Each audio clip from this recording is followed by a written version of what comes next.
The air at Fort Ridgefield carried that distinct scent of cut grass and jet fuel, the smell of duty and decay all at once. Every morning, before the first roll call, before the flags were raised, Earl Thompson would already be at work. His mower was old, its engine coughing like an asthmatic dog, but it obeyed his touch with the loyalty of a veteran soldier. No one really knew how long Earl had been there. Some said 20 years, others swore it was longer. To most, he was just the groundskeeper, the old man who fixed sprinklers, swept the paths, and nodded silently when someone tossed him a half-hearted "Morning, sir." But that morning, something was different. A group of young officers, fresh from their academy days, were preparing for the annual inspection. Their crisp uniforms gleamed. Their laughter carried across the field. To them, the base was their stage. Every salute, every command, every polished boot an act of performance. And there, just behind them, was Earl, bent over his mower, the faint sound of its blade slicing through dew-covered grass. "Hey, old-timer," one of them shouted. "You missed a spot." Earl didn't look up. He simply turned the mower and went over the same patch again. The laughter that followed was the kind that cuts deep when you're young but barely scratches when you've lived long enough. Another officer, a little bolder, added, "Bet he's been doing this since the Cold War. Probably thinks the Russians are still out there." They laughed again, oblivious to how their voices echoed against the parade ground walls, loud but hollow. Earl stopped for a moment, took off his cap, and wiped the sweat from his forehead. The sunlight caught something at his belt, a dull, bronze metal half hidden under the edge of his jacket. It wasn't large or shiny. In fact, it looked like a piece of scrap metal to anyone who didn't know what it was. But to those who did, it carried stories that could fill entire history books. At that exact moment, Commander Harris, the base's highest-ranking officer, stepped out of his jeep. He was a man of strict routines and sharper eyes. Nothing escaped him, not a misaligned formation, not an untucked shirt. He was halfway through barking an order when his gaze caught that flicker of bronze on Earl's belt. His voice faltered mid-sentence. For the first time in years, the soldiers saw him hesitate. He walked closer. The laughter died. The air felt suddenly heavier. "Where did you get that medal?" he asked, his tone colder than the morning air. Earl didn't answer. He just looked at him, not defiant, not fearful, simply present. The commander's jaw tightened. "I asked you a question, civilian." Earl adjusted the mower handle, his hand steady. His voice came out quiet, gravelly, and low. "I didn't get it," he said. "I earned it." The field went completely silent. The young officers looked at one another, unsure if they'd just witnessed insubordination or something else entirely. The commander stared for a moment longer, then said, almost to himself, "That medal, that's not issued anymore." Earl nodded once. "It shouldn't have been, sir." "It was given back." The commander's eyes flickered with something: recognition, disbelief, maybe even guilt. "Name," he demanded. "Earl Thompson." The name hit him like a punch. His face paled. "No, that can't be." But before he could finish, the loudspeaker crackled to life, calling all units to formation. The inspection was about to begin. The commander stood there for a long moment, watching the old man push his mower across the parade ground. The same ground, he suddenly remembered, that had once been the site of a tragedy, a story buried deep in classified reports. And at the center of that story was a name he hadn't heard in over 30 years. The parade was in full motion, but Commander Harris wasn't watching. His gaze stayed locked on the old man by the mower. Each blade of grass that Earl cut seemed to slice through 3 decades of dusted-over memories. The commander's aide, Lieutenant Munro, leaned closer. "Sir, the colonel's waiting for your signal." Harris didn't answer right away. His voice came slow, distant. "Munro, do me a favor. Pull the personnel archives. Name, Earl Thompson. Civilian contractor, maintenance division." Munro blinked. "Sir, we don't keep civilian records older than 10 years. Then look deeper." His tone sharpened. "Search the restricted files." As the troops marched, Earl moved behind them, clearing the edge of the field. Every motion was methodical, quiet, almost meditative. He didn't seem to notice the commander's eyes following him, but deep down he knew. He'd seen that look before decades ago, in a desert where the air burned and silence meant survival. Back in the office, Munro scrolled through the old database. Dusty screens flickered with forgotten names and declassified missions. Then one file loaded. Operation Dawn Shield Incident. Report 1992. The report was brief to brief. Explosion at Forward Outpost Bravo. 24 personnel presumed dead. Cause: sabotage by unknown assailants. One soldier unaccounted for. SSGD Earl Thompson. Status: MIA, presumed KIA. Monroe frowned. Sir, this says he died in 1992. Harris exhaled slowly. No, Lieutenant, he didn't die. They just stopped looking for him. He took the file and scanned the last paragraph, one that had been blacked out. Years of wear had faded the ink just enough to read the edges of a single sentence. Subject attempted to disable the explosive manually. Ordered evacuation before detonation.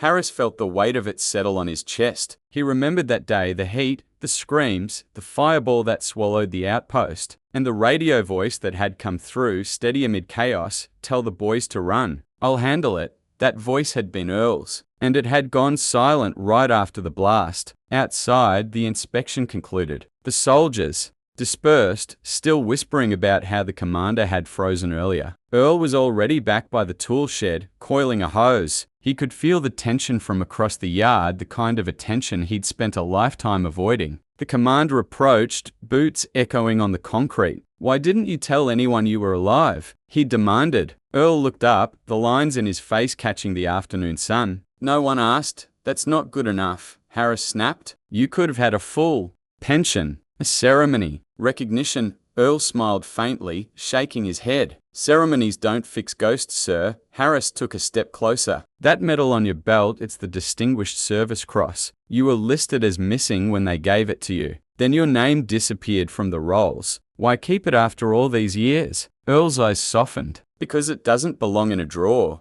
The commander's jaw clenched. You should have been honored. Not mowing fields. Earl's reply came quiet, but sharp. Honor isn't a thing you keep, Commander. It's something you earn every day you wake up and do the job nobody wants. The silence between them was heavy. Harris turned slightly, his voice lowering. Do you have any idea how many times I thought about that day? How many nights I replayed the blast? Earl didn't answer. He simply nodded. Yeah, me too. A long pause. The wind rustled the flag above them. Finally, Harris said, almost to himself, you saved my unit that day. You saved me. Earl's eyes met his steady, calm. Then you already paid me back. How? You came home. That's enough. Harris's throat tightened. He wanted to say more, to apologize, to confess, to explain, but the words stayed trapped behind years of rank and protocol. Then, over the loudspeaker, attention all personnel, incoming VIP convoy. Base review in 30 minutes. All areas must be cleared. The commander sighed, straightening his cap. I have to go. But this conversation isn't over.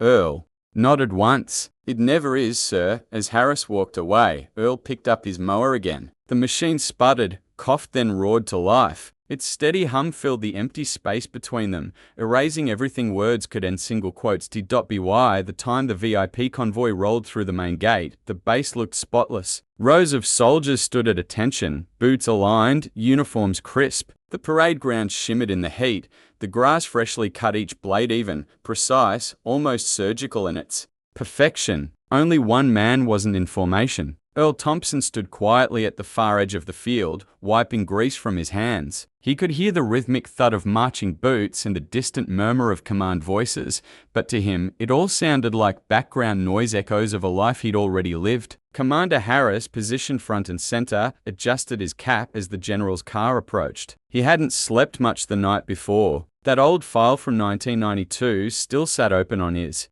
desk, its faded text staring back at him like an accusation. He kept replaying the same question in his head.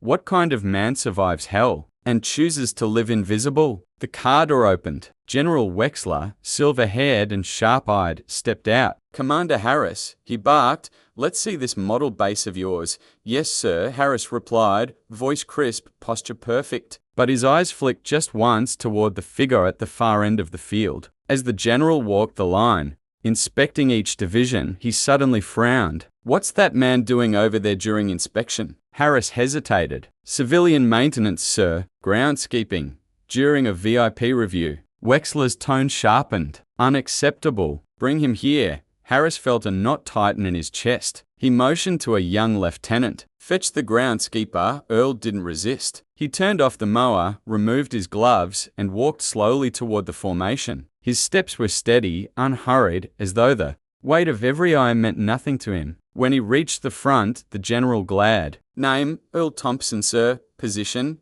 groundskeeper. Wexler's eyes narrowed. Then what the hell is that medal doing on your belt? The field went still. Every soldier's gaze dropped to that dull bronze medal glinting softly in the sunlight. Earl touched it lightly. This, he said, it's a reminder. Of what? Of how loud silence can be, sir. The general frowned. That's not regulation. Remove it. Immediately, before Earl could speak, Commander Harris stepped forward. Sir, with respect, that medal was awarded to Staff Sergeant Earl Thompson posthumously. Operation Dawn Shield 1992. The general blinked. That's impossible. Thompson died in the explosion. Harris shook his head. He survived. A murmur rippled through the ranks. The general stared at Earl. Is this true? Earl simply nodded. Survival's a strange word, sir. Some of us came back. Some didn't. The silence that followed was heavy enough to crush the air itself. Wexler's expression softened slightly. That operation was classified. You were one of the missing. Earl looked him straight in the eye. I wasn't missing, sir. I was right where they left me. Harris's voice cracked. He pulled 12 men out of that fire. 2 of them were my men.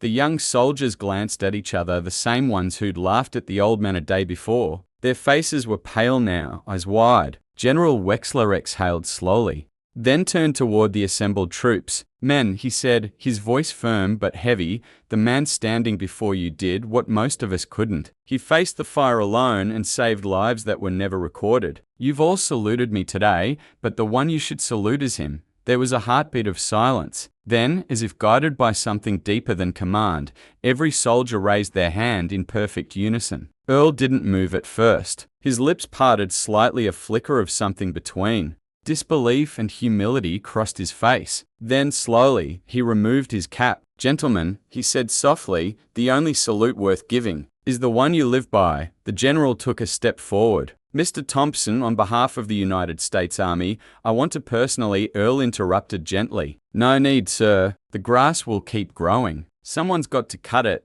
The crowd watched in silence as the old man turned, walked back to his mower, and pulled the cord. The engine sputtered, then steadied into a calm, steady hum. That sound, more than any speech, more than any medal, was the truest salute of all. The next morning, the parade ground looked different. It wasn't the grass that was still perfect, trimmed with military precision. It wasn't the air, though it carried an unfamiliar calm. It was the people. Every soldier who walked across that field did so a little slower, a little quieter. The ground beneath their boots had gained a kind of reverence, as if they finally realized whose hands had kept it alive all these years. Earl was nowhere to be seen. His toolshed door stood slightly open, the mower neatly parked, its handle cleaned and oiled. On the workbench lay a folded note, written in neat, deliberate handwriting. Grass grows, men fade, but sometimes the ground remembers. It. Commander Harris found the note himself. He stood in the doorway for a long time, listening to the faint rustle of the wind through the open window. On the peg above the bench hung the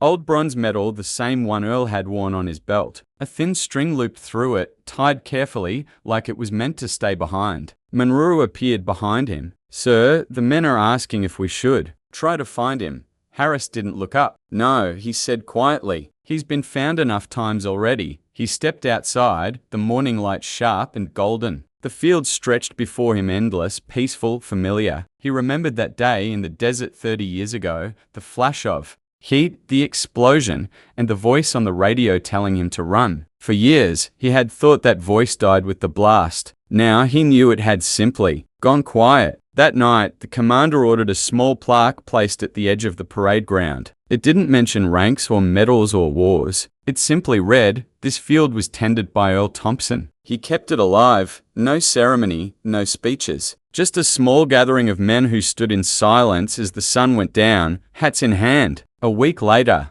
the new recruits arrived at the base. None of them had ever heard of Earl Thompson. To them, the field was just the field, a place for drills, sweat, and shouted orders. But some of the older soldiers, the ones who had seen the man with the mower, walked a little slower past the plaque. Sometimes, if the wind was right, they swore they could still hear the faint hum of an engine, steady, patient, unbroken. Commander Harris would often stop by at dawn, coffee in hand, just to watch the mist roll across the grass. Once, he thought he saw a figure at the far end, a man in a faded cap, pushing that same old mower. But when he blinked, the field was empty again. He smiled. At ease, Sergeant, he whispered. The flag above the base fluttered, and for a moment, it almost sounded like laughter carried on the wind.